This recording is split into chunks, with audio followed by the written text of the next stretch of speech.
Hola, mi nombre es Chantal Pantoja, bienvenidos al podcast de Creativos Culturales. El día de hoy, en el capítulo 2, tenemos a una artista independiente que tiene como un año más o menos que te conocí en virtual, Diren Checa, Diren, ¿cómo era? Hola, Diren. Diren, ay, soy muy mala con eso.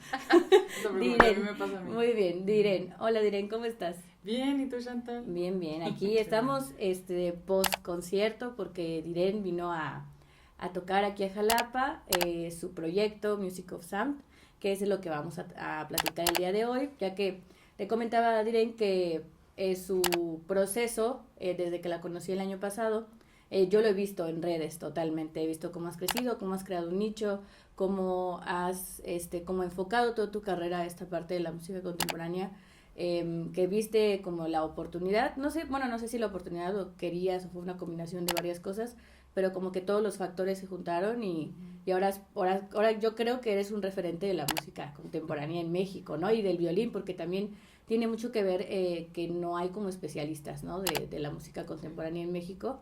Y por eso la invité al podcast, porque me gustaría que nos contara su historia y que ustedes pudieran, pues, conocerla, seguir sus redes, ver que, pues, la música es, pero ahora sí que totalmente infinito lo que podemos encontrar. Y en esta parte, pues, música académica contemporánea, ¿no? Que está muy, muy interesante. Muy bien, Diren. Me gustaría preguntarte, o que nos contaras, ¿cómo es que llegaste a estudiar música? Así desde el principio, pues. Bueno, primero quiero agradecerte por la invitación y por todo, Chantal. Pues mira, yo llegué a la música a los 5 años de edad. Mi mamá cuenta que mi maestra del kinder, de música, de la clase de música, pues notó que yo tenía habilidades y le dijo a mi mamá que yo estaba pidiendo tocar piano, uh-huh. que quería tocar y así. Y entonces le mencionó a mi mamá y le dijo, oye, sería bueno meterla a alguna clase privada. Uh-huh. Y ya mi mamá me metió a piano. 3 años después empecé violín como un segundo instrumento y me quedé en el violín. Dejé uh-huh. el piano unos años después y ya, y ahí me quedé. Todo esto pasa en la Ciudad de México, ¿no? Sí. Ok, sí, perfecto. Entonces empiezas a estudiar violín a los 8 años, ¿no? Uh-huh. ¿Y cómo es que empieza como tu formación y decides dedicarte a la música? ¿A qué edad o qué fue un parteaguas, ¿no? Para poder dedicarte a esto. Pues de niña siempre es difícil, ¿no? El tener que estudiar la disciplina, ¿no? Mi mamá siempre me decía, si no estudias no te voy a pagar las clases, ¿no? Entonces, pues, de alguna forma tienes que estudiar y seguirle porque al final te gusta, ¿no? O sea, uh-huh. como niño también la parte de hacer música y todo te gusta. Y a los 14 años me dan una oportunidad de irme, bueno, yo me empecé a ir a campamentos a Estados Unidos. Claro. Uh-huh. De muy niña, uh-huh. como a los 9 años empecé a ir. Y pues a los musicales de música. Sí, a Interlochen se llama el campamento, ¿no? Y descubrí como este mundo del, pues, musical, ¿no? O sea, el ambiente musical, el tocar en ensambles, la música de cámara, la orquesta. Me sentía en mi mundo, ¿no? Algo que no sentía, por ejemplo, en la escuela normal, ¿no? Aquí en México o lo que sea. Entonces, descubrí esa parte. Y luego a los 14 años me gané una beca, la oportunidad de irme a estudiar a Interlochen, pero durante todo el año. Órale. Ellos tienen una academia allá. Okay. Y bueno, me fui con mi beca, también mi familia me apoyó, agradezco mucho eso. Y estuve allá 4 años. Órale, o sea, estuviste 4 años de como la secundaria, no, como la prepa. La prepa. Ajá, uh-huh. Exacto. Sí, de tercero de secundaria uh-huh. hasta el final de la prepa, que me gradué. Y pues fue ahí que decidí, a esto me quiero dedicar, quiero audicionar a conservatorios, audicioné a conservatorios en Estados Unidos y me quedé en Eastman School of Music en Rochester, Nueva York, y pues estuve allá, hice la licenciatura, me titulé. Sí, o sea, fue realmente eso, como sentir esa pertenencia, ¿no? En el mundo musical, de decir, aquí me siento que puedo ser yo, te llenaba, ¿no? Sí, te gustaba. Y por ejemplo, ¿cómo es que bueno, seguramente ya ibas a eso, ¿cómo estuviste ahí, ¿cuánto? 8 años en Estados Unidos? Sí, ¿no? Sí. ¿Y cuándo es que regresas a México? Cuando me titulo de Eastman en Rochester, dije, como que siento que me he perdido mucho del mundo musical en mi casa, en México. me perdí muchas cosas, quiero regresar, quiero conocerlo, quiero trabajar allá, siento que también viviendo fuera quieres regresar, ¿no? Y con todo lo que has aprendido y aportar, ¿no? A tu casa. Y hablando de temporalidad, ¿en qué año más o menos fue que te titulaste? 2019. 2019. Tiene, pues, no mucho. No, 5 no años. mucho, 5. Y regresaste aquí a México en el 2019. A la Ciudad de México. ¿Y cómo fue regresar? Porque también, bueno, a mí me pasa allá en mi casa, ¿no? En Quintana Roo, que llego y yo ya no conozco a nadie, no sé cómo se mueve nada, y es como de intentar hacer cosas, ¿no? En un lugar, en un contexto donde ya no conoces, es un poco difícil, ¿no? ¿Y cómo fue hacerlo esto en el 2019 cuando regresaste a México? ¿Cuál fue el primer paso que diste? Claro, pues sí fue difícil, ¿no? Al principio que pues entrar en el mundo de la música puede ser muy cerrado, que me aceptaran. Lo bueno es que yo primero entré a la Mexiquense, allá en Toluca, y estuve ahí un ratito, y luego entré al Eduardo Mata, a la UJUEM. Y fue gracias a eso que pues hice amigos, ya pues conocí a mis colegas, hice contactos y demás. Luego cayó la pandemia, que se fue muy difícil, pero ya me sentía que pues ya había entrado, ¿no? Bueno, es que también, bueno, hablando no del contexto, pero estamos hablando de música académica, ¿no? Entonces, justamente entraste como de lleno a las orquestas, ¿no? Sí. ¿Eso era lo que querías hacer cuando llegaste a México? No, o sea, siempre he amado la orquesta, pero realmente nunca es lo que he querido hacer con mi carrera. ¿Qué es lo que querías, por ejemplo, cuando saliste de la escuela, qué es lo que querías hacer? Siempre he querido ser solista. Siempre. Siempre he querido hacer lo mío, ¿no? O música de cámara, porque eso también lo adoro, y estando en Cepro Music, por ejemplo, me da esa oportunidad. Claro.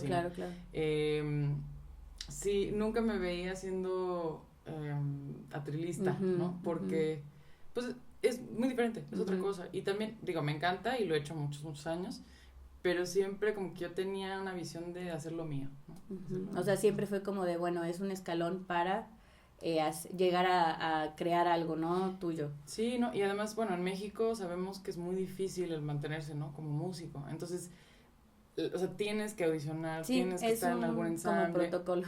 Sí, o sea, es a fuerza, ¿no? Realmente ser solista en México está muy, muy difícil. Ahorita platicaremos, ¿no? de todo eso.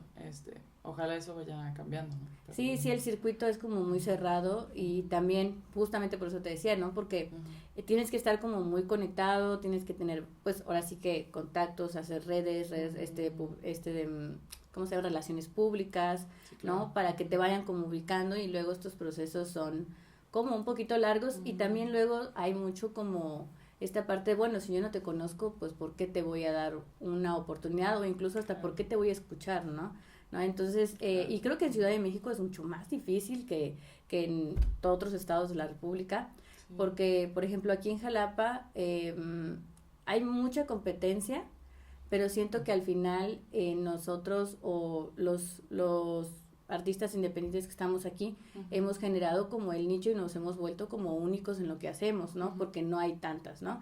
En el caso, por ejemplo, de el fotógrafo que hace el Festival de Catrinas aquí en Jalapa, él se ha apoderado como de esta parte del Día de Muertos, y se vuelve tan padre porque ya no solo se quedó en Jalapa, ya lo hacen en Coatepec, ya lo hacen en Jico, y es el único, y cuando hablamos de Catrinas en Veracruz, ya lo tenemos de referente a él, ¿no? Lo mismo con, por ejemplo, en el caso de los títeres. Aquí hay un proyecto muy bonito de títeres para niños que se llama Merequetengue. Ellos tienen ya 25 años y han generado un foro de títeres, uno de los pocos foros dedicados a los títeres en México. Y también, ¿no? O sea, es porque son los únicos que lo hacen, pero en Ciudad de México es mucho más difícil. Sí. Porque son varias personas, por ejemplo, hablando de música antigua, pues hay varios, ¿no? Sí, que hacen música antigua, porque ahí está todo centralizado. Sí. Entonces llegas a la Ciudad de México, empiezas a hacer las audiciones, y llegó la pandemia, ¿no? Entonces, en la pandemia, no recuerdo muy bien cómo fue la situación. Ahí estabas en La Mata, ¿no? Sí. En La Mata, y ahí cómo fue, obviamente cerraron todo, ¿no? Sí, pues estuvimos meses sin hacer nada, así uno que otro proyecto en redes sociales, ¿no? Alguna grabación por ahí, así. Luego empezamos a hacer seccionales en línea, que de hecho fue una buena experiencia, nos aportó mucho, yo creo, porque teníamos que tocar solos, ¿no? Claro. Porque era en el Zoom, entonces imagínate, todos juntos, como se hace un seccional normalmente, pues no se puede. Entonces cada quien tenía que tocar el pasaje y así, entonces eso te daba mucha presión. Como individual, ¿no? Sí. Como microaudiciones. Sí, total, o sea, nos veíamos creo que el lunes y miércoles cada semana o algo así, y cada quien tocaba solo. Sí, estaba de miedo, pero nos hizo crecer mucho, por lo menos a mí me sirvió bastante. Y pues la pandemia, pues sí, en La Mata fue difícil, ¿no? Estuvimos como 2 años así, o no recuerdo cuánto, año y medio por ahí. Yo la pasé muy difícil, la verdad, en mi casa, todo. Pero también siento que de la pandemia salieron muchas cosas buenas. O sea, yo creo que el impulso de, por ejemplo, mi proyecto, yo creo que salió de todo eso, de decir como, no manches, o sea, ¿qué vamos a hacer? La pandemia vino a como tirar todo, ¿no? O sea, tenemos que encontrar formas de innovarnos, ¿no? De encontrar la forma de salir adelante, de crear, ¿no? Por ejemplo, en la pandemia, ya lo mencionaste un poco, o sea, de manera personal, ¿tú cómo lo sentiste? ¿No? O sea, obviamente hablando de la parte artística, ¿no? Aparte de La Mata, ¿hacías otra cosa o consumías, no? Por ejemplo, muchos artistas, yo también hice eso, empecé a consumir demasiado contenido de otros artistas como para inspirarme o para, por nosotros hicimos conciertos en línea o en vivo, como 3 meses, los primeros 3 meses, porque yo entré como en una cuestión como de, pues tengo que aprovechar el tiempo, ¿no? Que luego he platicado con otros artistas y me dicen, es que en eso de vamos a aprovechar el tiempo, era demasiado estrés de no desperdicies el tiempo que tienes ahora para aprovechar, ¿no? Claro. Entonces, en este caso, ¿cómo lo viviste tú de manera artística? Pues mira, yo creo que en la desesperación del encierro, especialmente pues viviendo con mi familia, digo, cosas personales difíciles, ¿no? Como que siempre estaba así de que no, pues tengo que encontrar qué hacer, ¿no? Como, o sea, como una desesperación, ¿no? Y digo, además de lo de La Mata, te digo, yo siempre he tenido mis proyectos y mis cosas. Entonces, por ejemplo, una de las cosas que organicé fue el concierto de música que sana, que hicimos con el Hospital ABC en Ciudad de México para recaudar fondos para COVID, para todo lo que necesitaban, ¿no? Para el COVID. Y tocamos, ya no recuerdo cuántos músicos, éramos como 20 músicos, ¿no? Músicos muy reconocidos, y cada quien tocamos, ¿no? O sea, como desde su casa. Sí, desde claro, casas. era como un recital colectivo, como un concierto colectivo. En línea, entonces pues gestioné eso y salió muy bien, tuvimos muchísimas vistas, ¿no? En redes y eso. Entonces sí, pues estaba así de que encontrando de dónde, en redes, tratando de moverme. Realmente en ese entonces no había encontrado cómo hacerlo, ¿no? O cómo enfocar, o en dónde enfocarme, ¿no? Realmente. Por ejemplo, hablando de las redes, en este caso con la pandemia, ¿tú empezaste a consumir más redes o cambió tu visión? Porque cambió totalmente las redes sociales con la pandemia porque pues ya estábamos ahí todo el tiempo, ¿no? Todo se hacía ahí. Incluso había gente que tomaba clases por Facebook, había gente que tomaba clases por Instagram. Entonces, por ejemplo, ¿cómo fue este proceso de aprendizaje de, ahora sí, de todo en línea? Pues sí, claro. Pues mira, la verdad es que yo siempre desde chica ya me movía en redes, o sea, siempre era la que subía la historia de le vi mucho potencial desde siempre, y además como que, o sea, siempre he tenido esa como necesidad de expresarme, ¿no? Entonces las redes puede ser una muy buena herramienta, ¿no? Para eso, y en la pandemia específicamente, pues sí, el boom fue enorme, ¿no? Pero muy positivo en muchas cosas, ¿no? O sea, por ejemplo, lo de tener clases en línea, ¿no? Eso pues casi no se veía. No. Y la pandemia dijo, ni modo, esto llega para quedarse. Sí. Y está bien, digo, hay cosas que no se pueden reemplazar de una clase presencial, obviamente, pero imagínate que ahorita puedes tomar una clase con un maestro en Londres, o sea, yo lo hice, ¿no? O sea, con Irving Arditi tomé una clase en línea, con Martin Califor una masterclass, ¿sabes? O sea, cosas que pues si antes no vienen ellos a México, pues nunca hubiera sucedido, ¿no? Entonces eso es súper positivo. También vimos muchos artistas que crecieron un montón en redes, ¿no? Los TikTokers, ¿no? Toda esta gente, que pues hay cosas muy positivas. También hay cosas que pues, en todo, ¿no? Sí. Ajá, pero sí. Por ejemplo, eso que comentabas de las clases en línea, nosotros luego nos pedían clases en línea antes de la pandemia. Y nosotros decíamos, no, es que es muy difícil aprender música en línea. Y la vida vino a decirnos No es cierto. No, mi ciela, no es como de ya. Y por ejemplo, a nosotros nos tocó aprender de plataformas, porque nosotros no conocíamos ninguna plataforma de videollamadas. Tuvimos que comprar micrófonos, tuvimos que aprender, ver qué plataforma era la mejor para poder, ahora sí que dar un mejor servicio, y tanto que funcionó que ahora ya somos una academia híbrida, ¿no? Porque la mitad de nuestros alumnos son en línea, ¿no? Wow. Porque justamente, pues, se resolvió una necesidad. Por ejemplo, yo lo veo con mis alumnos más chiquitos. Me decía, es que maestra, una niña que vive en el Estado de México, me dice, maestra, aquí por donde yo vivo no hay escuelas de música. Entonces, si yo quiero llevar a la niña que hace muchas cosas, va a clases de inglés, va a natación, va a no sé qué, a clases de música, tengo que hacerme 1 hora de camino, ¿no? Y pues aquí con ustedes nos encontró, dice, y pues la verdad el precio está bien, ¿no? No me tengo que movilizar tanto, y creo que resolvemos la necesidad de las situaciones familiares, ¿no? Incluso de las rutinas, ¿no? Claro. De los mismos alumnos.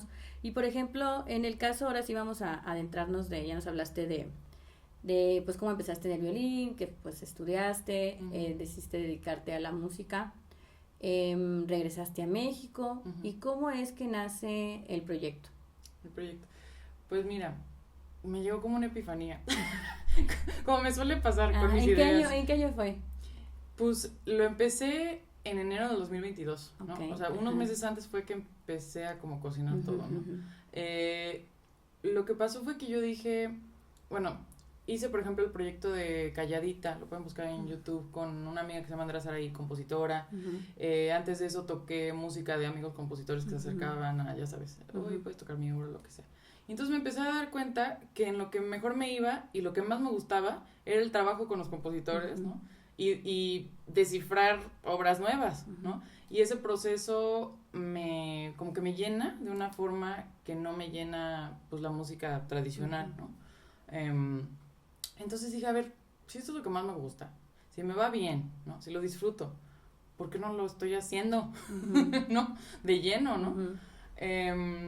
Y dije, pues es que realmente en la música clásica nadie se dedica a esto porque hay un estigma gigantesco. Sí. Sí, nadie lo quiere hacer porque, pues sí, pues se cree que son puros ruiditos, que esto, que el otro, que no sé qué, ¿no? Y dije, no manches, o sea, la variedad que existe en la música, le vi un potencial así de que dije, hijo, o sea, se puede hacer tantísimo, ¿no? Un potencial, supongo que resolvía necesidades creativas. Sí, personales, ¿no? Totalmente, o sea, yo para mí, como que lo vi y dije, todo lo que me hace falta en, no sé, tocar en orquesta, en el estudio, todo lo que me hace falta está aquí, ¿no? O sea, esto me llena, o sea, me da todo lo que me hace falta, ¿no? Y entonces, pues nada más, o sea, me llamó y dije, ¿sabes qué? Me voy a lanzar, voy a empezar este proyecto. Monté mi primera temporada en, creo que 1 mes y medio monté el programa. Me acuerdo, mi ex me veía en la casa así metida 6 horas diarias preparadas, o sea, obsesionadas, una obsesión así. Y gestioné la primera temporada, creo que fueron 9 conciertos en total, esa primera temporada, y pues me fue muy bien, o sea, cerré con un concierto en el Monal, ¿no? Esa temporada, y pues sí, así nació. O sea, fue 2022 y lo pusiste todo 2022, gestionaste la primera temporada, o fueron como 3-4 meses, o ¿cómo fue que lo organizaste? Lo que decidí dije, necesito 2 meses para la preparación y la gestión, y entonces 4 meses para tocar. Ok, 6 meses sí, en porque dije, la verdad, estar 1 año tocando el mismo programa, creo que me muero. Sí, no. Sí, entonces sí dije, por semestres, ¿no? Entonces ya planeé la primera temporada, dije, igual esta idea está loquísima, pero en realidad no, o sea, yo le veía así el potencial, yo dije, es que... Y fue como más bien de, bueno, me gusta esto, vamos a hacerlo, vamos a darle una propuesta y a ver si el público la acepta, ¿no? A ver qué pasa. Entonces comenzaste con la primera temporada, la organizaste toda en 2 meses, que es muy poco tiempo. O sea, eso que acabas de decir de gestionarlo y montarlo en 2 meses, como de ¿qué? Sí, fue muy poco tiempo. Sí. Hiciste 4 meses de conciertos, ya presentando este programa. ¿Y cuál fue la estrategia para llegar a la gente? ¿O cómo escogiste, por ejemplo, los lugares en donde se tenía que tocar? Claro. Pues mira, parte de lo que me llegó, así de la idea, fue, esta música casi no la tocamos, hay mucho estigma, la tenemos en la sala de concierto como para la gente que la entiende y bla, bla. Y eso mismo, o sea, mucha de la culpa viene de nosotros, sí, de claro. los músicos, Los mismos músicos tenemos muchos, sí. mucha como barrera con la música contemporánea. Muchísima, ¿no? Creo que somos, de hecho, los que más, porque te digo, o sea, bueno, ahorita hablamos de eso, pero la recepción, o sea, la reacción del público me lo demuestra, ¿no? O sea, que sí, claro. Totalmente. Y entonces yo decía, a ver, vamos a intentar sacar esta música a la sala de concierto. Vamos a intentar presentarla de una forma más accesible, ¿no? Y vamos a intentar, pues, presentar toda la variedad que existe en la música contemporánea, ¿no? Y eso es. Sí. Por ejemplo, para las personas que nos están viendo, música contemporánea, más o menos, ¿de qué siglo estamos hablando? ¿21? Sí, contemporánea realmente es los que están vivos, ¿no? Escribiendo ahorita, ¿no? Ok, perfecto. Aún así yo sí meto obras, por ejemplo, el Boulez, que falleció y es más como siglo XX, ¿no? Pero aún así, pues es repertorio que se sigue considerando así de que, pues del contempo raro que nadie quiere tocar. El Boulez es del 94, comentabas, ¿no? No, esa es la de Sariajo. El Boulez es de los 80s. Ok, o sea, siglo XX. 20-21, ¿no? Por ahí. Ok, bien. Sí. Porque, por ejemplo, en la historia de la música, pues es siglo XX y luego contemporánea, ¿no? Claro. Pero, por ejemplo, la secuencia que toqué la temporada pasada de Berio es de los 60s. Y pues sigue siendo algo que nadie toca. O sea, que es así como, pues sí, contempo raro. Sí. Justamente. Entonces, lo sacaste de las salas de conciertos y ¿a dónde lo llevaste? Pues primero, o sea, yo empecé a escribir a lugares, o sea, yo veía en Instagram, ¿no? Así como, este lugar que tiene foro, este restaurante, hasta lugares donde veía que tocaban más jazz, ese tipo de cosas, y empecé a escribir, así de que, a mandar mis propuestas, ¿no? Mandar mis propuestas y dije, a ver dónde pega, o sea, y hubo un lugar, por ejemplo, Wotan se llamaba, que era como ¿cómo lo describo? Como un lugar de home working, de como de oficinas, coworking, de oficinas y tenían también como que eventos y cosas así. Sí, pues rentan el espacio como para que somos salas de usos múltiples, ¿no? Sí, y pues ellos se interesaron mucho, también era un proyecto que estaba empezando, ¿no? Entonces ahí armamos un concierto, al final no funcionó por X y Y razón, ya no he programado ahí otra vez, pero por lo menos ese fue uno de los lugares, donde más en Antonia Librería, que sigo tocando ahí, entonces, pues librerías, ¿no? Jazzatlán, que es pues más jazz, más pero jazz, aún así les encanta el concepto experimental que traigo. Luego conseguí en el Munal, ¿no? Para cerrar la temporada. ¿Dónde más toqué? Bueno, o sea, todo tipo de lugares, ¿no? O sea, yo dije, se trata de que sea variado. O sea, uno de mis ejes es surtido rico. Claro. En cuanto a la música, en cuanto a los lugares, en cuanto a los públicos, todo. Y como buscar estos espacios, ¿no? En donde estaba la gente que le podría interesar, ¿no? Sí. En este caso, y ver si les gustaba, ¿no? Claro, no, yo decía, a ver, en la Ciudad de México, bueno, o sea, ¿cuánto hay en la Ciudad de México? No, hay una oferta es impresionante, yo adoro esa ciudad, por eso, ¿no? Y decía, ¿cuánta gente en la Ciudad de México no estaría interesada en una experiencia sonora de música contemporánea que no van a ver en ningún otro lado, claro. ¿Me entiendes? Sí, pues, sí, justamente eso. Y por ejemplo, ahí montaste el repertorio, organizaste la temporada. ¿Cuántos conciertos fueron? La primera fueron 9. 9, sí lo dijiste. Sí. Y estos 9 conciertos, ¿cuál fue la estrategia? ¿Lo hiciste por redes o cómo fue que la gente se enteró de Music of Sound? Sí, por las redes. Realmente todo lo que hago es las redes. Sí, dependo también de la publicidad que hacen en los recintos, ¿no? Es muy importante porque ellos también traen su público. Sí, claro. Pero sí, todo lo hago en redes sociales. Entonces, esa primera temporada, ahí supongo como con este experimento de hacer algo nuevo, ahí decidiste que ya lo querías hacer siempre, o que se volviera algo un poco más de largo plazo. Sí, mira, yo tengo TDAH. Entonces, ¿quién no? Algo que nos pasa, ¿no? A las personas que lo tenemos es que algo que te interesa muchísimo, o sea, no es que no podamos poner atención, es que podemos poner atención en lo que nos interesa, ¿no? Entonces te obsesionas, y el problema es que nos cuesta trabajo el quedarte ahí y seguir un mismo camino en lo mismo. Entonces yo, o sea, en el trabajo, con mi tratamiento, con todo, como que yo dije, yo tengo que poder lograr quedarme en algo, o sea, enfocarme en algo y en serio perseverar, ¿no? no nada más que se me ocurre una gran idea y que luego no pase nada. La haces, resulta, tú tuviste tu satisfacción, querías de eso y ya haces otra cosa, ¿no? Exacto. Eso es mucho de artistas, déjame decirte.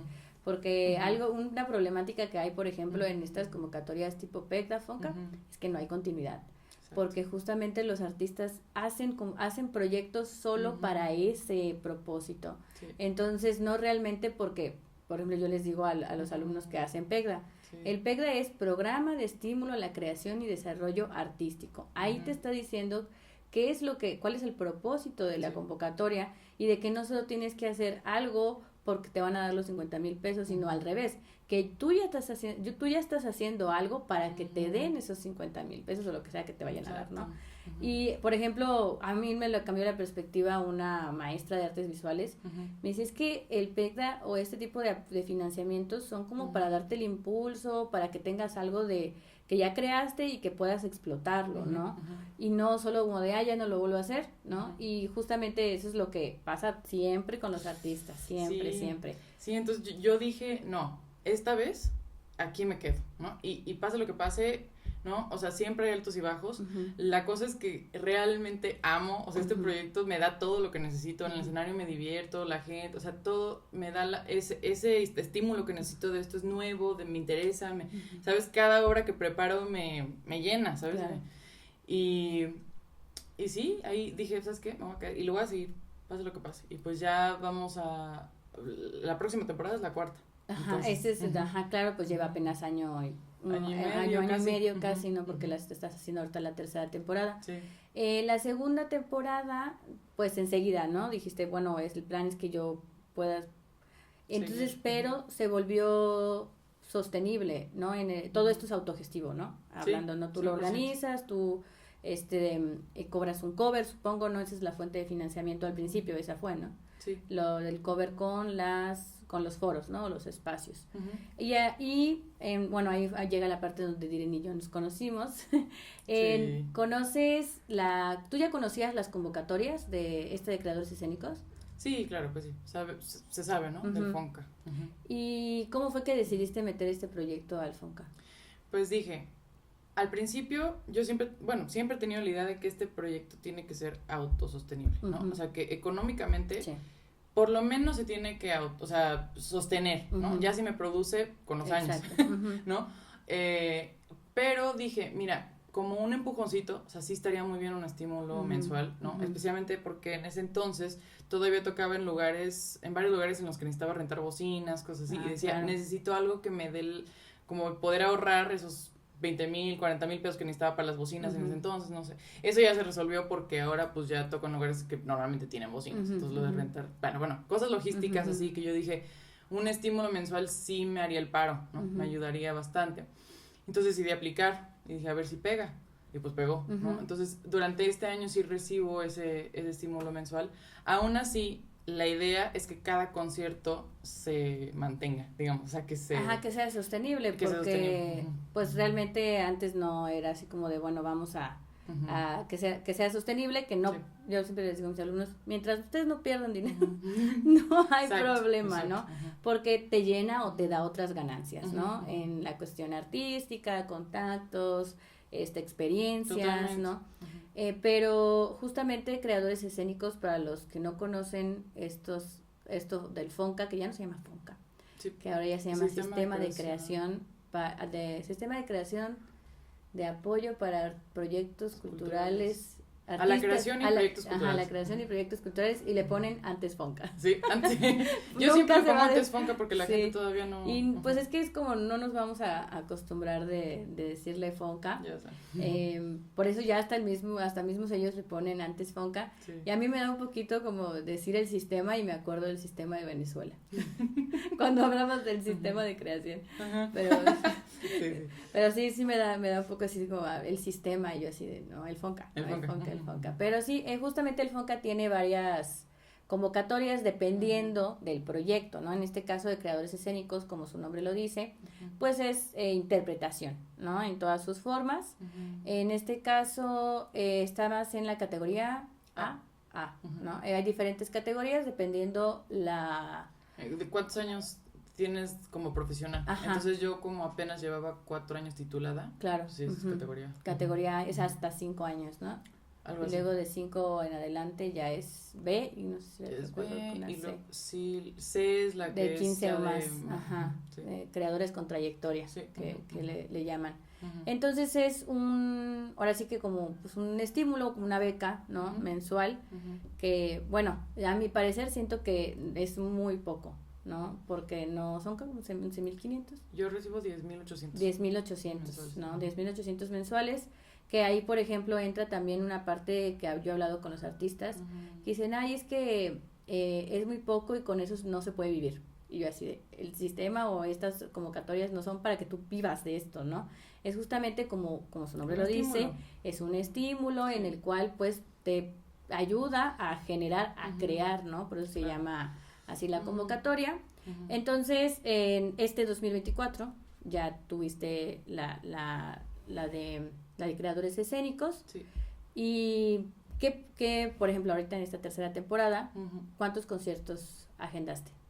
12. 12 Sí. conciertos en 6 meses, 2 por mes. En 4 meses. En 4 meses, ok. Sí, está matado. ¿Es pues año o son 10 meses el estímulo? No, es anual.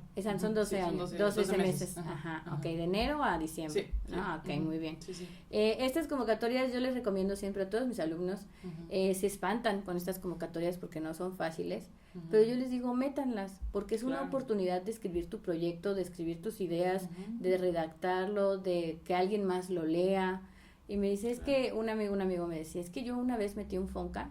Dice, me costó tanto trabajo que no gané y ya no quise volver a meterlo.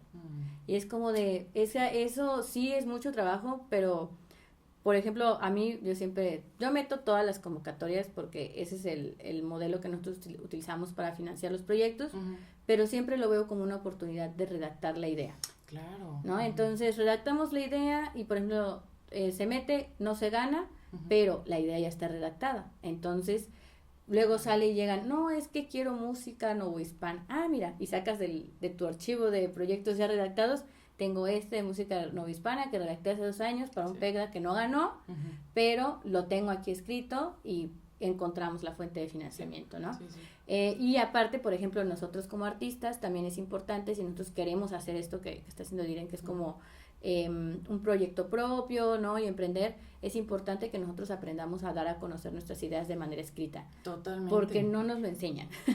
Entonces, practicar, por ejemplo, a mí me preguntan a los alumnos, oye, ¿cuánto te tardas en escribir una convocatoria?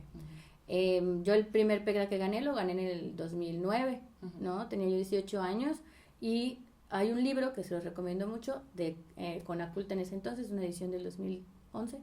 Ahorita yo leí la del 2009 que se llama ¿Cómo crear un proyecto cultural y no frustrarse si no sale seleccionado? Ese es de un pro que hizo bueno. Es del PECTA, es del mismo Conaculta en ese entonces. Entonces yo seguí las instrucciones de ese libro, pero ahora lo veo y digo, una vez me lo encontré ese proyecto escrito, dije, no, bueno. Lo voy a buscar ese libro. Te lo voy a pasar, sí, lo tenemos, lo tengo ahí en digital, está muy interesante. Es una metodología basada en preguntas y respuestas. ¿Qué es lo que quieres hacer? ¿Cómo lo vas a hacer? ¿Por qué lo quieres hacer? Sí. Esa metodología funciona bien como primera metodología para escribir un proyecto. Y lo gané. Y ahí me di cuenta, no era buena escribiendo proyectos, pero que había una oportunidad de financiar, ¿no? Entonces, por ejemplo, yo gané ese PEGDA en el 2010, fue PEGDA 2010. Y con eso compré todos mis instrumentos. O sea, yo pude tener mi estudio de percusiones desde el primer año de la carrera, ¿no? Bien, entonces, eso a mí me ayudó muchísimo a no depender de la escuela en el caso de los instrumentos, ¿no? Claro. Tengo mi marimba, tengo mi xilófono, que hasta ahorita, todavía 15 años después, ya no me dedico a tocar marimba, pero doy clases, ¿no? Preparo chicos para entrar a la facultad, pero rento el espacio. O sea, es un estudio en el cual puede venir gente a estudiar y pues ahí está, ¿no? Como generando claro. Esa inversión que se hizo, ¿no? Pero justamente yo me di cuenta de que había como estos financiamientos. Afortunadamente en Quintana Roo no hay mucha competencia, ¿no? Entonces, por ejemplo, ese primer PECTA solo gané yo en mi categoría y se quedaron 2 becas desiertas. Órale. Y a mí se me hizo muy fuerte, Y yo dije, este dinero se está regresando, ¿no? Sí. Y me encargué de que todos mis amigos que estudiaban aquí ganaran PECDA, ¿no? Entonces yo les digo, mete la convocatoria, porque pues todos veníamos del mismo lugar, ¿no? De Chetumal, y casi la mayoría juntos llegamos a los mismos años, 2009, 2010, 2011, y yo les decía, si necesitas ayuda, mira, les pasaba el libro y así, ¿no? Entonces, como que me empecé a dar cuenta de estas convocatorias y lo importante que era redactar lo que querías hacer. Eso se llama sentido de proyectar. Claro. Y los artistas no lo tienen, ¿no? Porque es como de, voy a hacer un recital y toco mi programa y ya lo hice una vez y ya, ¿no? O sea, es como de, ¿no? Que es algo que no nos enseñan en la escuela, claro. ¿No? También, por ejemplo, ahí en Estados Unidos sí llevan como alguna materia en gestión. ¿No? Es todo interpretación. Sí, digo, sí se habla, ¿no? De que debería, y bueno, Eastman, por ejemplo, es parte de la Universidad de Rochester. Ajá. Entonces ahí sí te piden clases académicas. Entonces hasta cierto punto sí tienes que estar redactando y tienes que escribir ensayos y tomar clases académicas y demás. Pero aún así, ¿no? O sea, realmente no te enseñan a moverte, o sea, a pensar, es que es muy importante, tienes que pensar como empresario. Sí, o sea, es difícil. Que no, como emprendedor, ¿sabes? Y eso está cañón. Y sí, no todos lo tienen. De hecho, la mayoría de los artistas, pues, es normal. O sea, tú estás metido en tu arte y no te quieres preocupar de lo demás. Pero hay que hacerlo. Sí. O sea, porque si no, tu arte no va a ser visto. Sí, ¿no? ¿De qué sirve tocar en la sala de tu casa, no? Claro. ¿De qué sirve que toques también si no... Por ejemplo, ayer estaba hablando con un amigo, le digo, es como las redes sociales. Le digo, de nada sirve que tengas 100,000 seguidores si no estás monetizando esos 100,000 seguidores. O sea, si no estás pudiendo vivir de eso. Claro. Es lo mismo de, aquí le decimos a los alumnos, digo, estudia, pero te tienes que presentar en el recital porque todo este trabajo que hiciste durante 6 meses no es para la sala de tu casa, es para que lo estudies. Y lo mismo pasa con los artistas. Por ejemplo, yo en mi caso, mi sueño era ser atrilista de orquesta, pero fui a una masterclass con Tambuco en el 2011 y ellos comentaban la cuestión laboral, ¿no? Entonces me dijeron, ¿cuántas orquestas? ¿Cuántos de los que están aquí sentados, estábamos en el auditorio de la Facultad de Música de la Universidad Veracruzana, quieren estar en una orquesta? Y todos, como 50, ¿no? Alzamos la mano. Dice, ¿cuántas orquestas hay en México? No, pues 10, ¿no? Sí, bien 10 y las contaditas, ¿no? Sí. 10. ¿Cuántos lugares de percusionista hay en cada orquesta? Dice, 5. Sí, está claro. ¿No? Un principal de percusiones, 3 de fila y un timbalista, ¿no? Esos son los lugares. Entonces estamos hablando que hay 50 lugares y solo en este salón hay 50 alumnos que quieren dedicarse a eso. Entonces cuando yo escuché eso, me cayó un balde de agua fría y dije, órale. O sea, yo no puedo como esperar, ahí sí lo dijo bien feo el maestro, no voy a decir el nombre, pero dice, tenemos que esperar a que se muera alguno de ellos para que lleguen ustedes 10 a pelear un lugar y quién sabe cuándo vaya a pasar eso, ¿no? Claro. Entonces dice, ustedes tienen que generar su propio trabajo. Dice, ¿qué es lo que van a hacer? No pueden como de, yo solo voy a hacer de orquesta. Yo me acerqué mucho a la música de cámara, me gustó bastante, y luego también ahí se deshizo, ¿no? Donde estaba. Y tuve que buscar justamente emprender, ¿no? O sea, como agarrar lo que ya tenía para poder hacer cosas. Y el emprendurismo es algo que nunca te dicen hasta que sales de la vida laboral. Por ejemplo, aquí en la Universidad de Veracruzana sí tienen 2 materias en gestión. Una se llama gestión y otra se llama desarrollo. O sea, en el primer semestre lo gestionas y en el segundo semestre lo desarrollas. Pero son 2 semestres, nada más. Caso contrario, por ejemplo, en el caso de aquí en la Universidad Veracruzana, en teatro, sí llevan desde el primer semestre una materia de producción. Muy bien. Entonces tienen un perfil de producción dentro o sea, los actores tienen eso en la Universidad Veracruzana. Y digo, ¿por qué en música no existe? ¿No? O sea, porque justamente te están vendiendo esta parte de, pues vas a ser solista, o tú solo vas a crear, ¿no? Cuando la realidad, pues, es totalmente diferente. Sí, caray. Creo que es que también existe un estigma en eso, o sea, en decir, es que realmente eres artista si estás pensando en tener que hacer dinero, ¿no? Claro.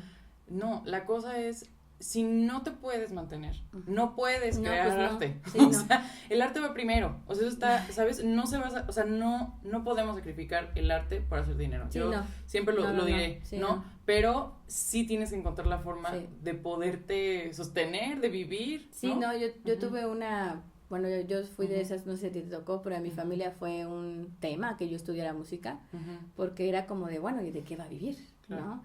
¿Qué va a hacer? ¿No? Yo siempre les dije, no, pues yo muy clara, voy a estar en una orquesta y mira, o sea, tuve que hacer un estudio en el cual le podía explicar a mi mamá que ser un artista de orquesta o un músico de orquesta, pues era un trabajo institucional y que era igual que trabajar en cualquier otro lugar, ¿no?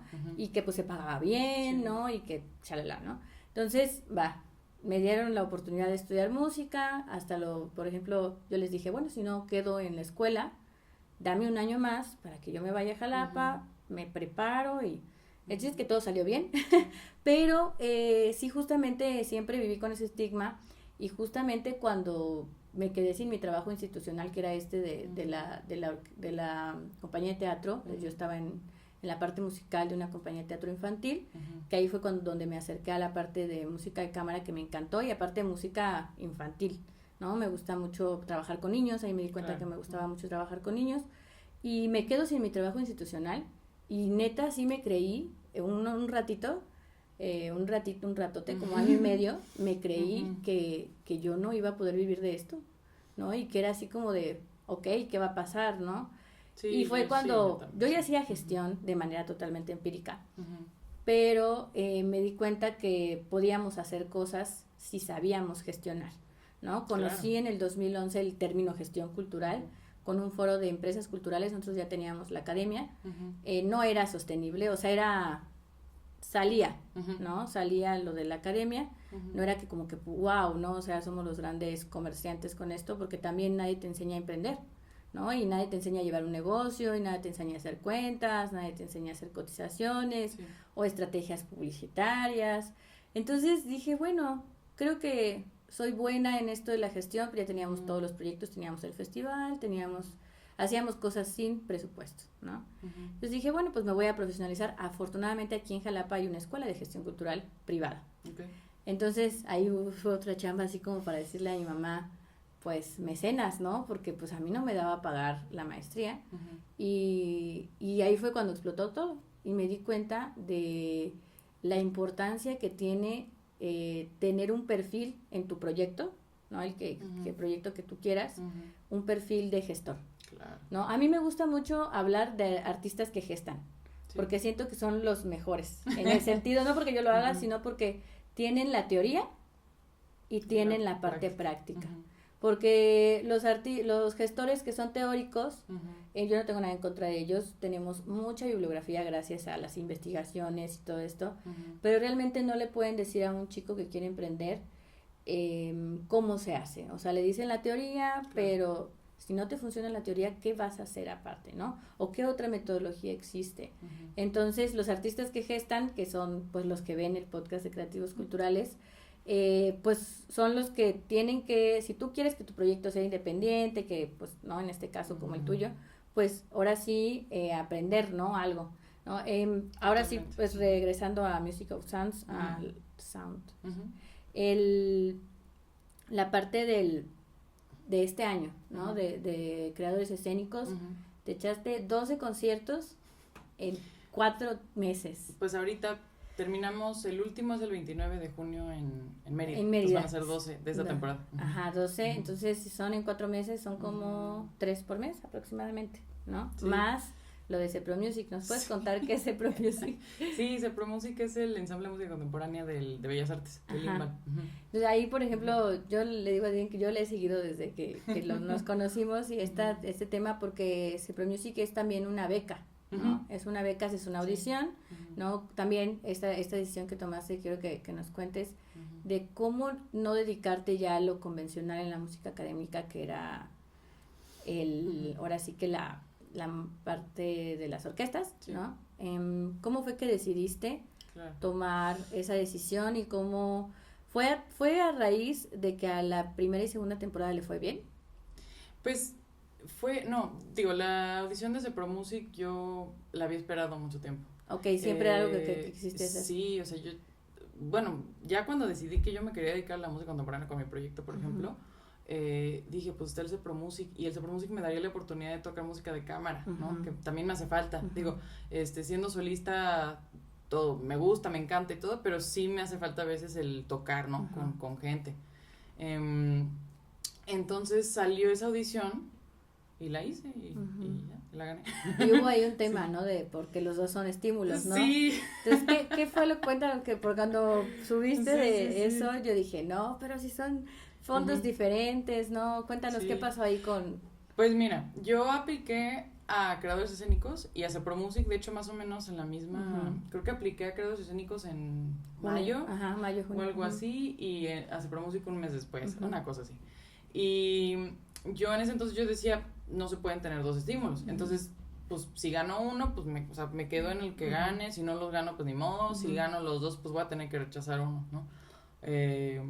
Entonces gano CEPROMUSIC, y luego gano creadores escénicos, y digo, ¿sí? ¿Y ahora? Pues y entonces, cuando tú subiste esa publicación, ¿tú te comunicaste directamente al sistema o al INVAL? Primero hablé con CEPROMUSIC, o sea, porque yo iba a mantener mi beca de CEPROMUSIC, o sea, yo la que hubiera rechazado era creadores escénicos. Entonces yo hablé con CEPROMUSIC y les dije, oigan, pues acabo de ganar creadores escénicos, ¿qué procede, no? Yo les dije, yo leí en la convocatoria que no se podía tener los dos estímulos, entonces, ¿qué procede? Y ellos me dijeron, efectivamente, sí, no se puede tener los estímulos, habla con creadores escénicos y ve qué onda. De parte de creadores escénicos, como que me daban un poco las largas de que vamos a checar tu caso. Yo les dije, ¿cuál es el procedimiento para declinar la beca? Porque no la puedo tener, ¿no? Ya, o sea, voy a estar en CEPROMUSIC. Y como que me dijeron, pero es que yo creo que no la tienes que declinar. O sea, y además declinarla sería, o sea, te penalizamos y y yo, entonces, ¿qué hago? Y entonces estuvimos ahí un rato en llamadas, llamé al PRAGE otra vez. PRAGE es la instancia del FONCA, bueno, ahora de la Secretaría de Cultura de los fondos que maneja el CEPRO, ¿no? Ok, ya. Y luego creadores escénicos es de sistema de creación, SACPC, SACPC. Y entonces pues estuve ahí de un lado al otro, no sé qué, y luego pues me resuelven de creadores escénicos que hablaron con jurídico y que efectivamente no había nada, o sea, que... no puedes tener dos estímulos del sistema. Pues sí. Por ejemplo, yo ahorita tengo PEGDA, pero en mi idea de PEGDA era del proyecto de PEGDA continuarlo a creadores escénicos. Pero mi PEGDA termina en agosto del 2024 y creadores escénicos ya está abierta ahorita. Y a mí la misma plataforma de Fonca en línea no me deja, me dice, tienes activo PEGDA 2023, ¿no? Entonces yo lo que entiendo cuando dicen ellos que no puedes tener dos estímulos, son dos estímulos del mismo sistema. Sí, porque yo pensaba de Secretaría de Cultura, o sea, no puedes tener dos, ¿no? No, del sistema. Sí, y me lo resolvieron, o sea, me dijeron de jurídico de acá y jurídico de acá que no había ningún problema, y pues tengo los estímulos que, pues, son dos cosas diferentes. O sea, yo mi trabajo que hago en CEPRO es una cosa y mi trabajo que hago con mi proyecto es otra, ¿no? Sí, entonces, pues sí. Sí, justamente, y fue un tema, pues, bueno, que me gusta tocar porque justamente... Luego los artistas dicen, bueno, quieren como tener solo una fuente de financiamiento o creen que solo es posible tener una fuente de financiamiento. No. Y pues no, la realidad es que hay que diversificar todos los lados, ¿no? Para ver, ahora sí que juntar y poder tener pues todo para poder seguir generando nuevos proyectos. No, yo además, o sea, de mis dos becas que tengo ahorita, tengo un alumno, voy y toco con la Filarmónica cuando me invitan. Me sale dinero ¿no? O sea, de otras cosas, ¿sabes? O sea, siempre tienes que... Eso también es muy importante lo que mencionaste, bueno, que me acordé que lo mencionaste. Muchos creen que, por ejemplo, al tener un PEGDA o al tener un FONCA, no pueden trabajar, ¿no? Entonces, y que es como a mí me han comentado varias personas, es que yo ya tengo un trabajo y pues ¿qué? ¿No? O sea, es un estímulo, o sea, claro. no es que la beca te vaya a servir para poder vivir, ¿no? Porque realmente no haces mucho por ejemplo, imagínense, yo el primer PEGDA que gané en el 2009 fueron 50, pero en el 2009 50,000 pesos me funcionaron muy bien, claro, ¿no? O sea, me compré mi marimba, me compré un montón de cosas, hasta...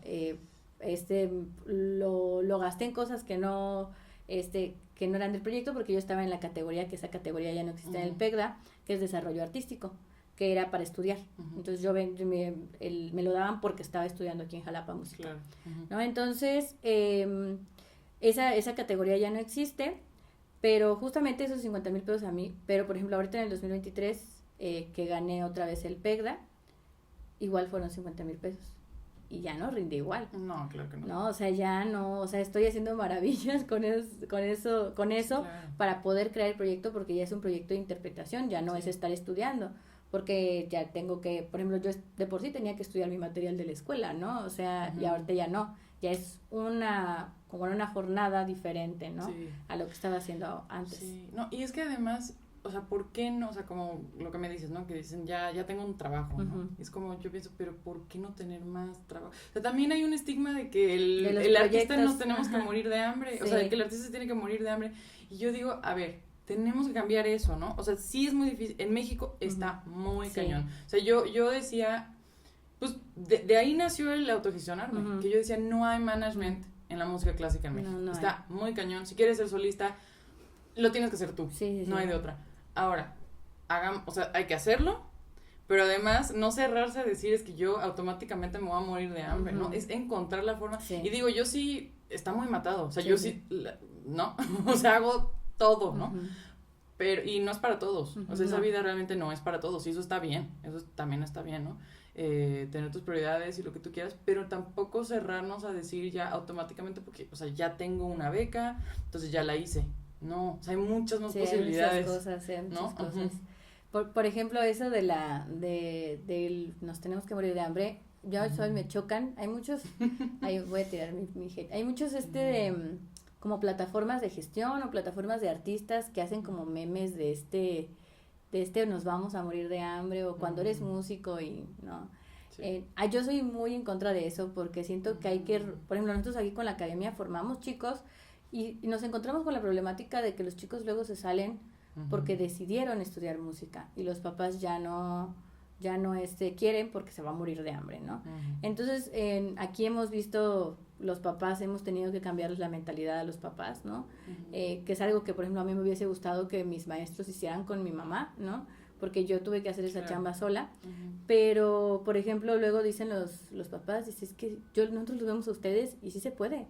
O sea, sí se puede, obviamente tenemos bien pocos días libres, pero así nos gusta vivir, ¿no? Nos gusta ser, y eso, autogestivos, porque hay banda que no le gusta, ¿no? O sea, no le gusta gestionarse, que solo quieren tocar y dedicarse a la parte de interpretación, que está bien, ¿no? Pero si tú quieres como, no estás en yo no le llamo privilegio, porque a mí no me gustaría estar en una institución trabajando, pero hay gente que está ahí, así le gusta y con eso está perfecto y qué bueno, también es muy necesario ese tipo de trabajos institucionales, ¿no? Entonces, regresando al proyecto, siempre me voy como por las ramas, regresando al proyecto, ¿qué sigue para después de creadores escénicos? ¿Terminas ahorita en mayo, junio?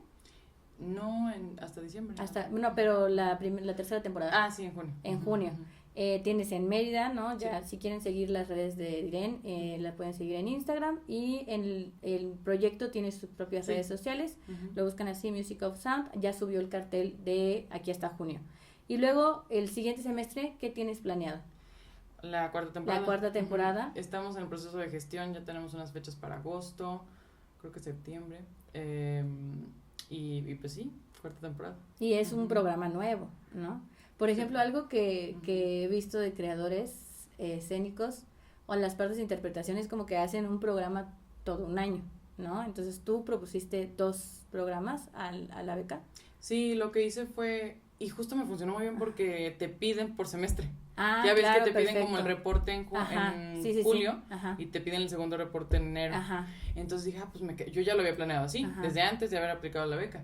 Y dije, pues bien. Y entonces eso hice, o sea, un semestre, un programa, 2 meses de gestión, 4 meses de tocar. Por lo menos un concierto al mes es lo que puse, estoy haciendo más. Y lo mismo por el segundo semestre. O sea, la propuesta fue hacer 12 conciertos, ¿no? Mínimo. Sí. No, 8 mínimo. 8 mínimo. O sea, 4 meses, claro, y 4 meses, uno por mes, ¿no? Y estás por lo haciendo menos. el triple. Sí, pero es por la respuesta, ¿no? De la gente. ¿Cómo has sentido a la gente, por ejemplo, esto ya lo hacías en Ciudad de México, y lo has sacado ahora de Ciudad de México. ¿A qué lugares has ido? Ahorita fui a Morelia, Ajá. vine acá, Ajá. Voy a Costa Rica. Ah, sí, cierto, sí lo vi en el cartel. Sí, en junio, y voy a Mérida en esa temporada. ¿Y cómo has sentido, por ejemplo, en Morelia, cómo sentiste a la gente? Pues muy bien, les gustó. Sí, por ejemplo, a mí me impresionó, Diren, lo hicimos con Vivaldi Academia de Música, y yo, a mí me decía, bueno, pues vamos a aventarnos a hacer esto porque nosotros nunca habíamos propuesto este tipo de programas. De hecho, es muy raro que nosotros traigamos artistas que no somos nosotros, pero dije, órale, qué buena propuesta, ¿no? Y ver, o sea, como alimentar un poco la diversidad cultural que existe en Jalapa, porque nadie hace música contemporánea académica. O sea, hay mucha música experimental, encontramos aquí mucho jazz, muchos proyectos personales, ¿no? Miedo. Como, pues no sé si miedo, yo creo que de barrera que nos ponemos los músicos de la música contemporánea, porque pues sí encontramos música contemporánea de orquesta, por ejemplo, aquí con la sinfónica, no sé, hay programas, pero de solistas no. Entonces yo dije, bueno, vamos a meternos, y yo sentía, te juro, que no, el público de Jalapa no iba a responder. Obviamente invitamos aquí a los alumnos, ¿no? A los maestros también, varios maestros fueron, pero la respuesta fue muy buena, a la gente le gustó, y mucha gente me dijo, gracias por traerlo, no van a hacer otro concierto, y yo así de, pues aquí no, le digo, pero pueden seguir las redes, y me gustó mucho la respuesta de la gente, tanto que me animó. Por ejemplo, te voy a confesar que el proyecto que yo hice para PECDA se llama Multiconciertos de Percusión.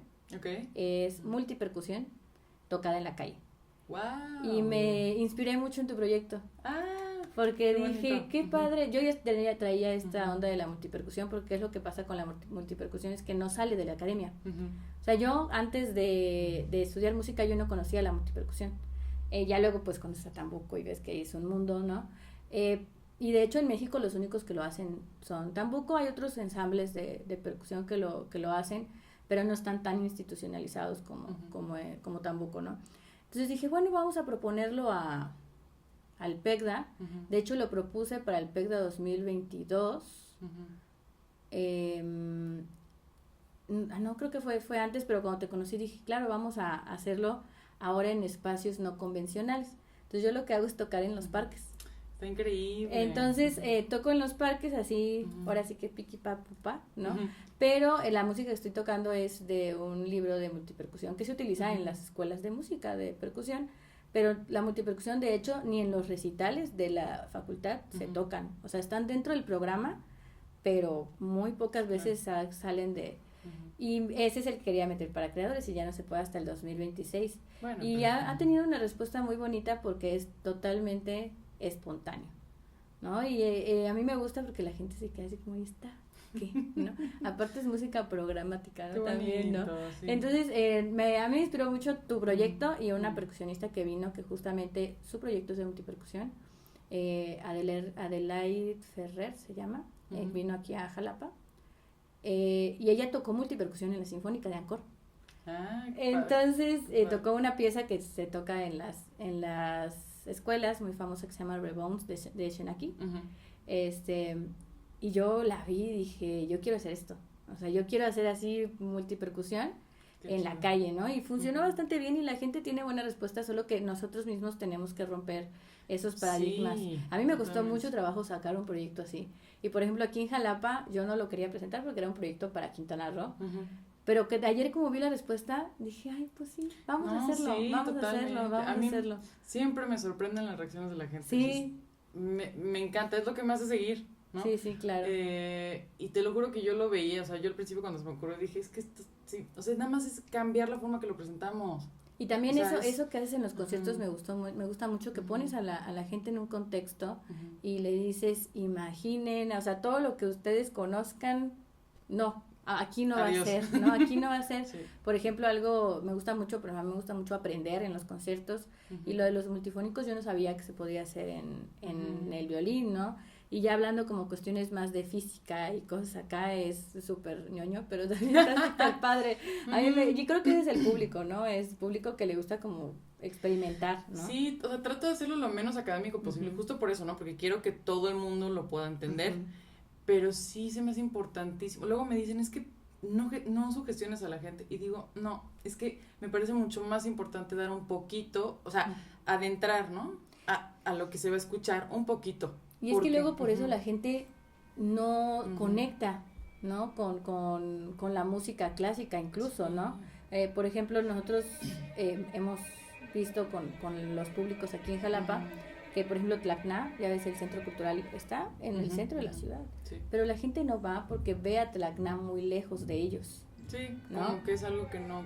Exacto, es eso, que no es de usted, no pertenece a... Totalmente. Entonces, por ejemplo, y la orquesta hace unas 2-3 semanas tocó en el parque y había más personas que en Tlacna. La gente no se podía sentar. Había gente así arriba del parque, ¿no? Entonces, la gente sí le gusta la música, nada más hay que llevársela. Es que justo, o sea, si tú llegas y te paras y tocas el Anthem 1 de Boulez sin ningún contexto, nada, van a decir qué onda y qué mamona, perdón por mi francés, ¿no? O sea, porque no lo conocen, porque es algo que, o sea, está, ¿no? Y imagínate si lo pones dentro de un programa con otras cosas, con mucha variedad, si lo explicas un poquito, si, ¿sabes? Eres, pues actúas de una forma que no es en plan, ay, yo vengo a tocar música que solo entienden. Exacto, que nada, exacto. Que es como más de cosa, cliché, ¿no? Sí, o sea, es música, ¿me entiendes? O sea, y a nosotros nos pasa con la música antigua, porque justamente si de por sí la música clásica es difícil, vender Mozart, vender Beethoven, ¿no? Vender música antigua a nosotros nos costó, porque ¿cómo le vendes a alguien un cover de algo que nunca ha escuchado? ¿No? Entonces nosotros todos los conciertos que hacemos son didácticos y nos ha dicho la gente, es que está padre que nos des un contexto de qué estaba pasando en la sociedad en ese momento para poder escuchar esta música. Por ejemplo, una cantiga de Santa María, ¿no? ¿Quién fue Alfonso X? ¿Por qué es muy famoso? ¿No? ¿Por qué se le dice? Porque luego ahí en los lenguajes atribuida al Alfonso X el Sabio. ¿Qué es atribuido, no? O sea, ¿por qué le dicen que no él la escribió, sino que es atribuida, no? Entonces ese tipo de lenguaje nosotros lo tratamos de acercar y lo hacemos hasta el mismo cliché de la música medieval, que nos vestimos. Pero nosotros, nos dice un director del Festival Medieval de Guanajuato, dice, es que ustedes sí tocan música medieval académica, porque también se tiene este nicho de la neomedieval, que son las gaitas y que no son canciones medievales, pero como están tocadas en gaitas, pues la gente cree que es medieval, ¿no? Que es también este movimiento de Game of Thrones y este movimiento del Señor de los Anillos, que es como de época, fantasía medieval, pero no es música medieval, ¿no? Y romper ese paradigma, y la gente ha respondido de una manera increíble. Por ejemplo, yo siempre, los programas se llaman Cruzada Musical.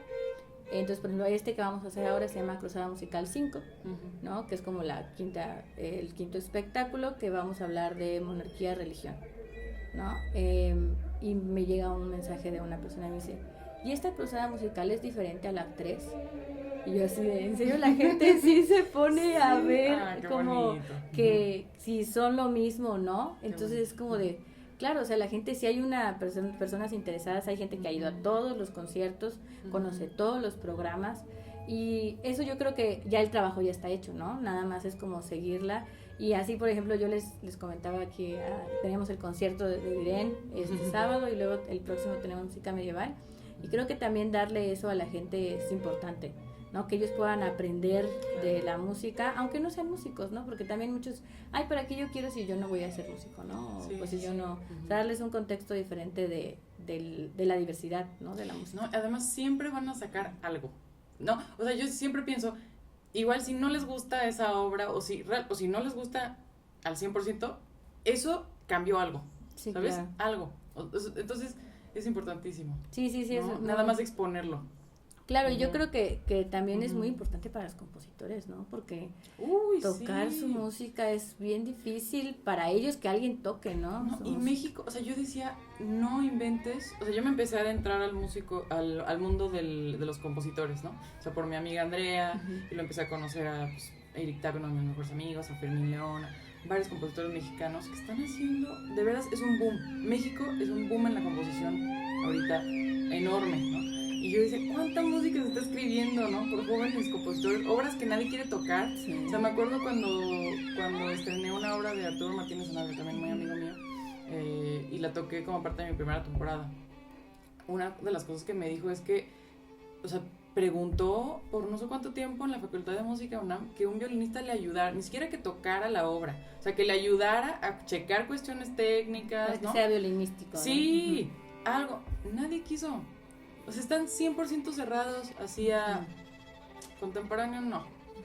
Y es bien difícil. Y por eso también luego a los percusionistas, a los saxofonistas, todos como que no, es que tú eres muy nuevo como para esta onda de la academia.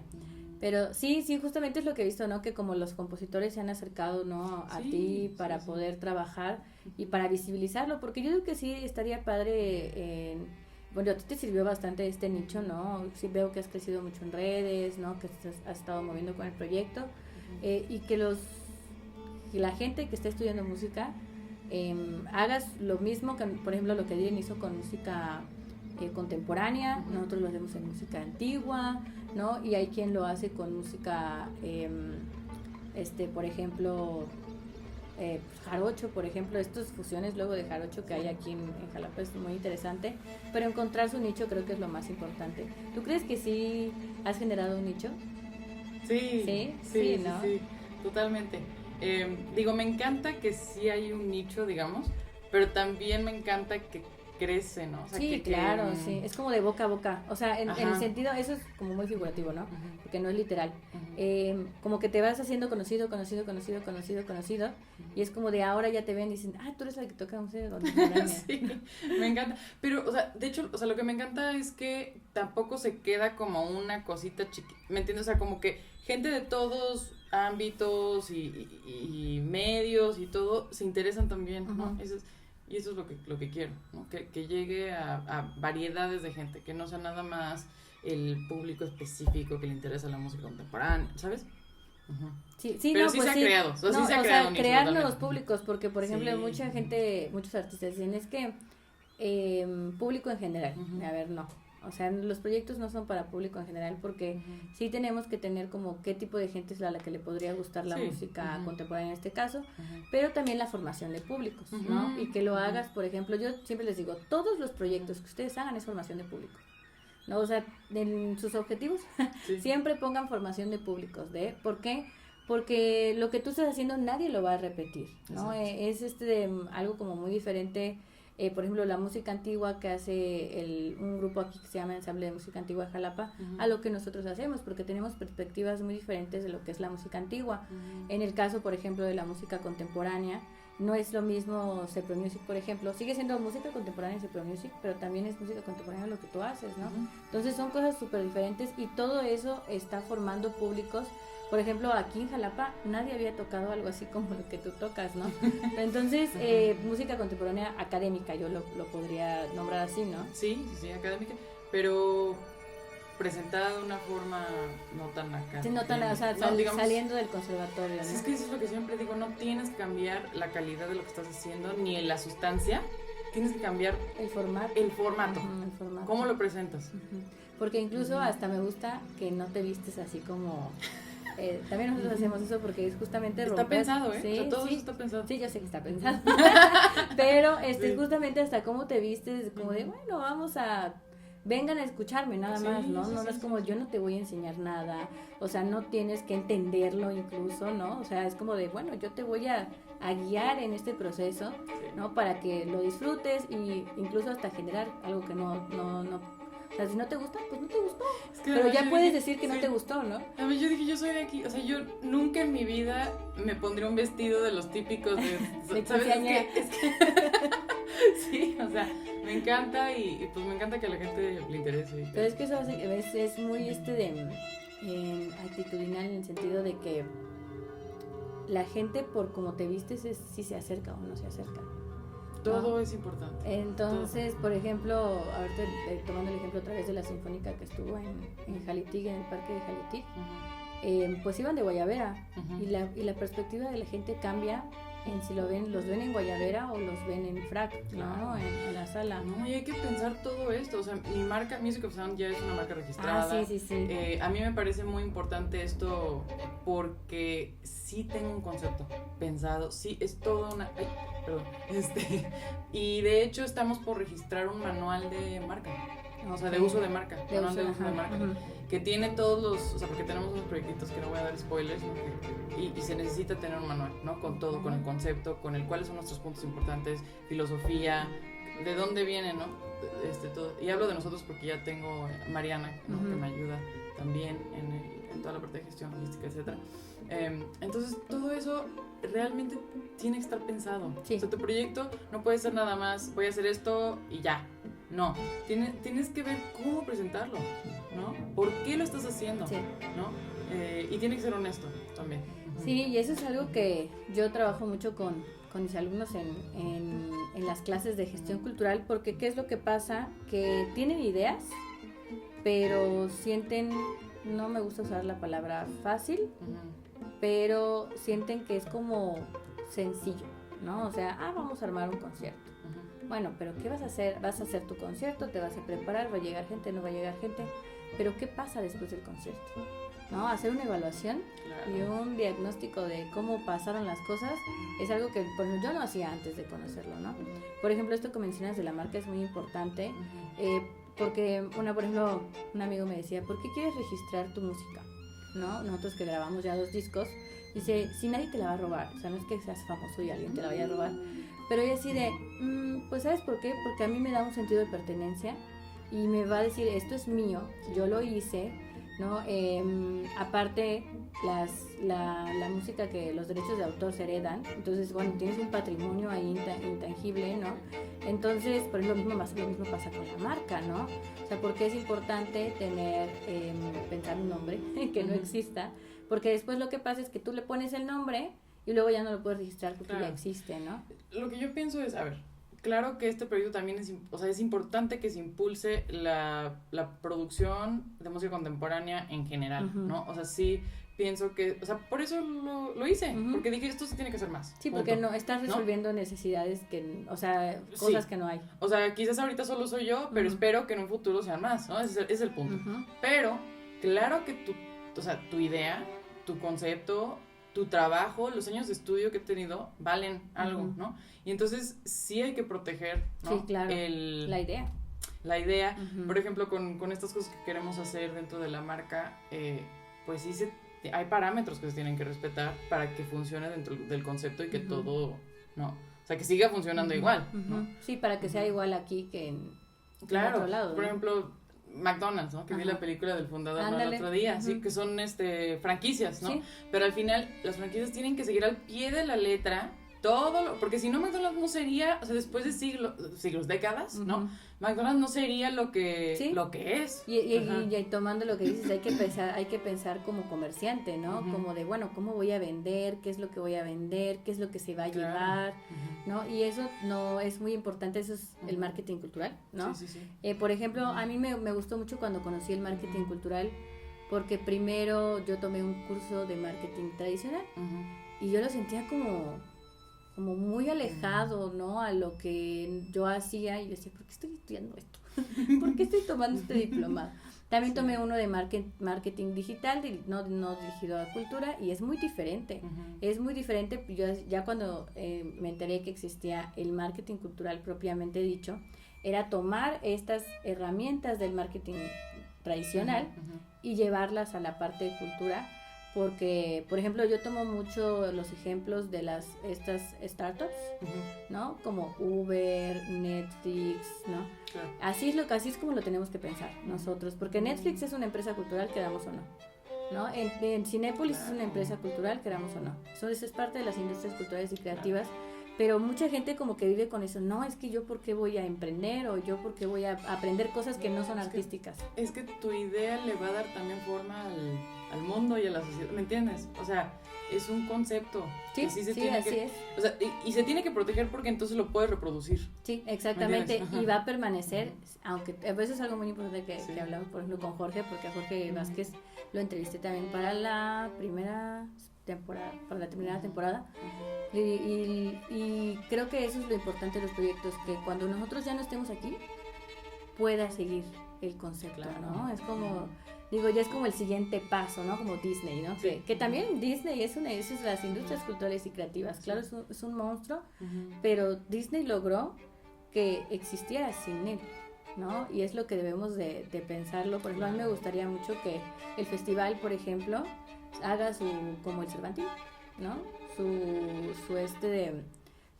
no sé qué edición, pero sin que estemos nosotros, ¿no? O sea, igual que perdure y que se sigan formando los espacios, que tengan el mismo objetivo, y creo que eso es parte también de darle el valor a lo que hacemos, ¿no? Que luego los artistas no, nosotros mismos nos decimos, ay, no, ¿por qué? No, ¿por qué estás haciendo eso, no?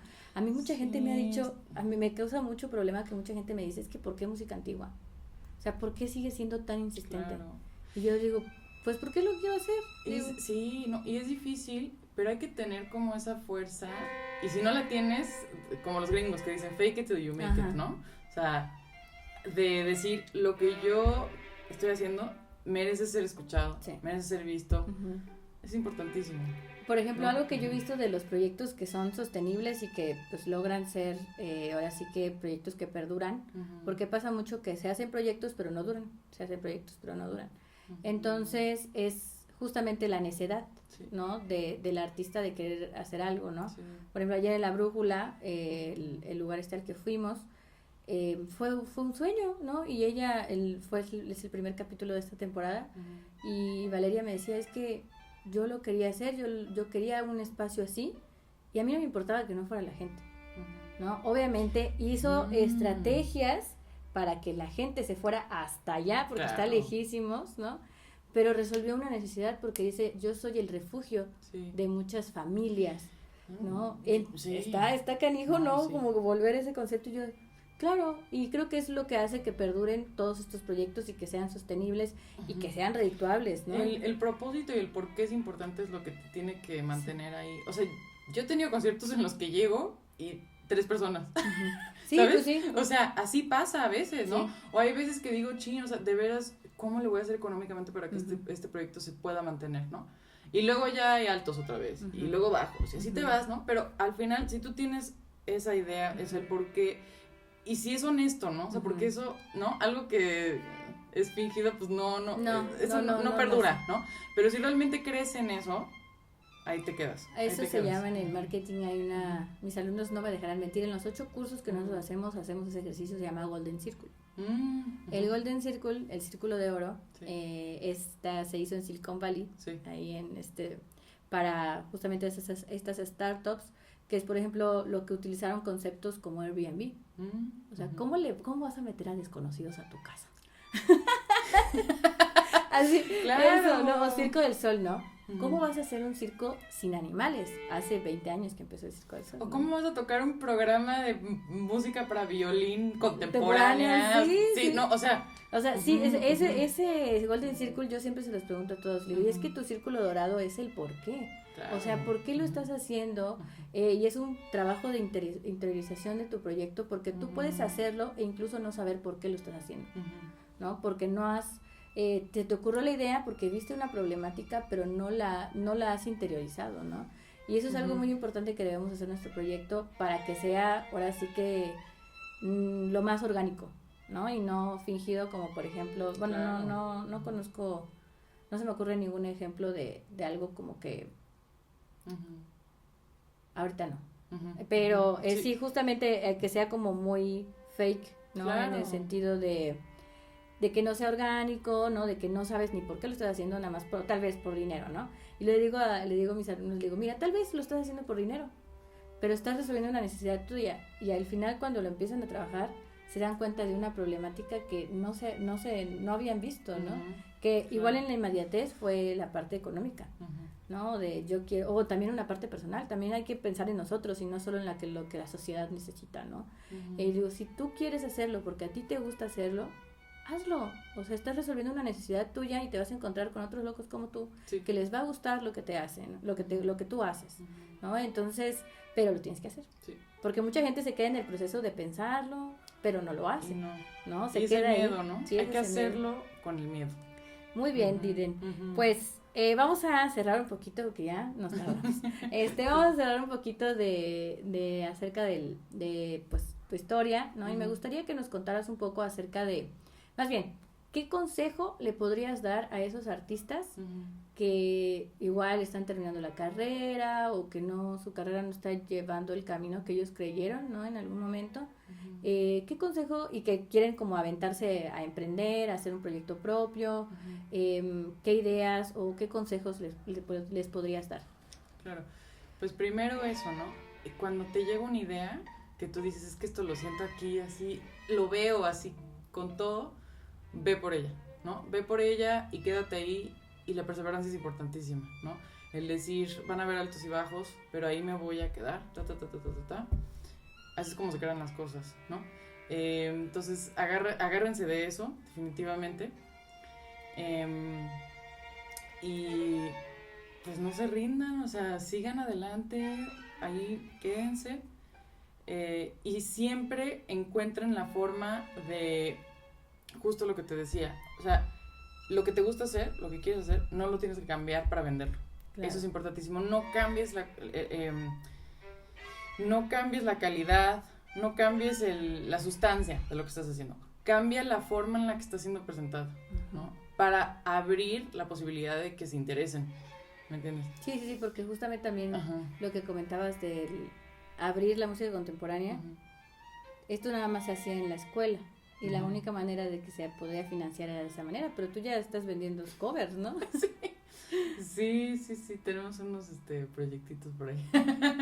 Sí, hay mucho que hacer, la verdad. Mi eslogan es: la música contemporánea es para todos, entonces hay mucho que hacer, pero de nuevo, y importantísimo, si no te sientes con la seguridad o tienes el miedo, haz las cosas con el miedo, ¿no?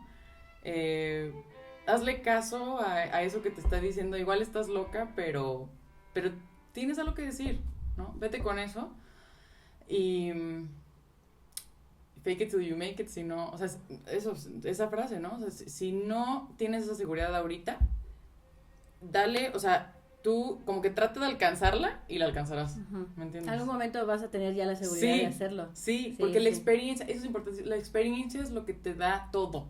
O sea, te quita el miedo y te da la fuerza que necesitas. Te empodera, ¿no? También, te empodera. ¿no? Porque, ay, Dios, ya hice yo esto, ¿no? Y es como de, ay, mira, sí vino gente, ya me preguntaron, ya me siguen en redes, exacto, ¿no? Es como una bola de nieve, pero para bien, exacto, ¿no? Entonces, eso es muy importante, qué bueno que lo comentas. Muchos alumnos me dicen, es que yo me siento listo. Si nosotros esperamos a sentirnos listos, creo que no podríamos hacer nada. Exacto. No, es más bien aviéntate y a ver qué funciona. Por ejemplo, yo no saben cuántas cosas organicé en donde no fue gente, ¿no? Y es como de, bueno, ¿qué no estás haciendo bien para que, o sea, por qué no estás llegando a la gente? ¿No? Todo verlo como un aprendizaje. Sí, exacto, eso es muy, luego aquí me dicen que soy como muy positiva, ¿no? Pero digo, mira, si no lo veo de manera positiva, me voy a ir para el otro lado y no es lo que quiero con mi vida, ¿no? De manera creativa, ¿no? Entonces, bueno, no funcionó, pues no funcionó y ya vamos a lo que sigue, ¿no? Claro. Pero fue igual, aprendiste que no ofertar, por ejemplo, que no ofrecer o dónde no hacerlo. Experiencia.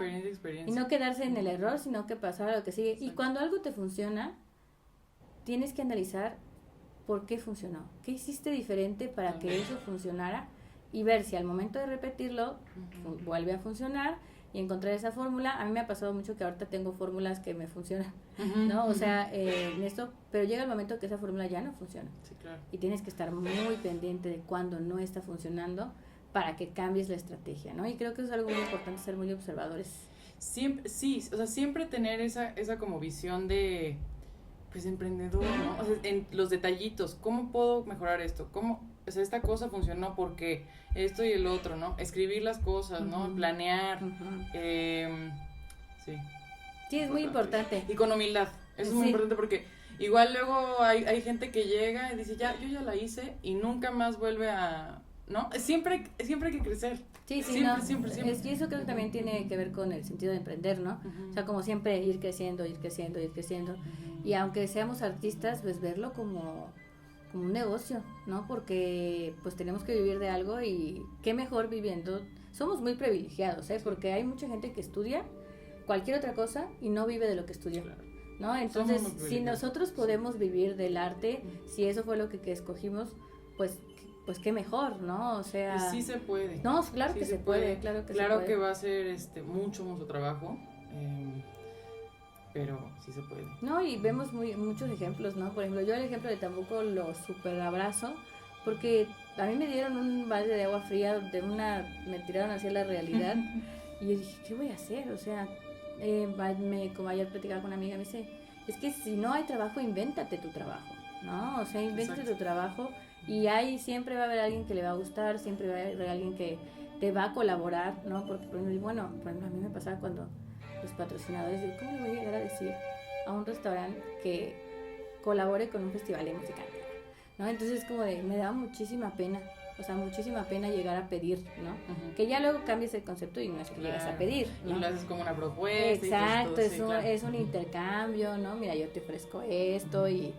y cambia la percepción, ¿no? Incluso hasta de tu personalidad, por ejemplo, como artista, uh-huh. de que te la vas creyendo, te vas empoderando, sí, ¿no? Exacto. Y es como de sí, uh-huh. o sea, sí se pueden hacer las cosas, uh-huh. nada más que es perder el miedo, como comentas, ¿no? Perder el miedo, haciéndolo, no pensándolo tampoco tanto, ¿no? Exacto, exacto. Tratar de no pensar tanto. Bueno, Diren, pues coméntanos tus redes sociales, ¿dónde te podemos seguir? Sí, pues en Instagram, Diren Checa, mi nombre, Music of Sound, es el del proyecto. En Twitter, bueno, X, uh-huh. Diren Checa, Facebook también estoy como Diren Checa, y ahora TikTok también, ahí subo los reels que subo en Instagram, también los subo a TikTok. Por ejemplo, la segunda temporada, que es más o menos cuando va a salir este capítulo, ¿dónde vas a estar? ¿Ya tienes algunas cositas agendadas? ¿En junio? En junio, julio, la segunda parte del semestre. Justo bueno, en junio sí, en junio voy a Costa Rica. Toco en el Monal el 15 uh-huh. y Mérida el 29. 29 de junio, sí, es cierto. Sí, y bueno, junio ya es un periodo en el que ya estoy montando, de hecho, la siguiente temporada. Y luego julio sí me voy a tomar mis vacaciones porque uh-huh. las necesito. Sí. Entonces sí, en junio nos vemos. Sí. ¿Y en agosto la siguiente sería como de septiembre a diciembre? Agosto a diciembre. De agosto a diciembre. Sí. El último siendo principios de diciembre. Ok. Sí. ¿Y ya tienes ahí agenda? Sí, en agosto tenemos un lugar que se llama Buena Onda que se acercó. Ajá. Sí, lo vi. Queriéndome programar. Y luego en la sala Carlos Chávez. ¡Ay, qué padre! Uh-huh, excelente. Ay, sí. Esa sala. Sí, véngase. Qué padre. Muchas gracias, Diren, por la charla. Estuvo muy, muy, muy amena. También muchas gracias por tu disponibilidad. Se supone que esto que estamos haciendo es para que se avienten a emprender y que vean que sí se puede, ¿no? Que sí se puede hacer proyectos. Por eso me gusta contar estas historias, ¿no? Porque yo siempre estoy buscando a ver de quién tomar inspiración, y es muy importante. Y muchas gracias. No, y ahí ando, ya saben, siempre estoy disponible para lo que necesiten. Muchas gracias. Y bueno, recuerden seguirnos en nuestras redes sociales. Uh-huh. Somos Creativos Culturales en todas las redes sociales, Facebook, YouTube e Instagram. Hasta luego y buenas tardes, buenos días, buenas noches. Bye.